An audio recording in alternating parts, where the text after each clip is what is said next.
காட்டு ராஜா சொல்றாங்க, சக்திய இழுத்துட்டு போய் மரத்துல கட்டுங்க. ராஜா, என்ன விட்டுருங்க ராஜா, என்ன விட்டுருங்க.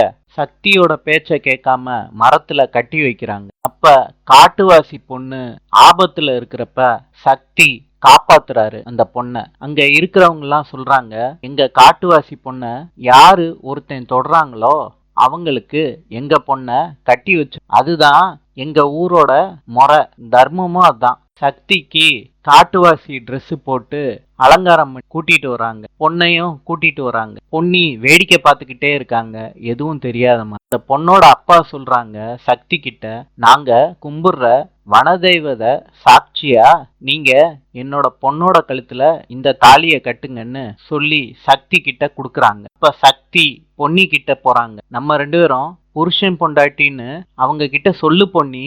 பொன்னி சொல்றாங்க, சக்தி என்னால சொல்ல முடியாது. திருப்பியும் அந்த பொண்ணோட அப்பா சக்தி கிட்ட தாலிய குடுக்கறாங்க. ஏன் பொண்ணு கழுத்துல தாலிய கட்டுங்க. சக்தி கட்டாம தயங்கி நிக்கிறாங்க. அப்ப பொண்ணோட அப்பா அதட்டி சொல்றாங்க, சக்தி கட்டு தாலிய.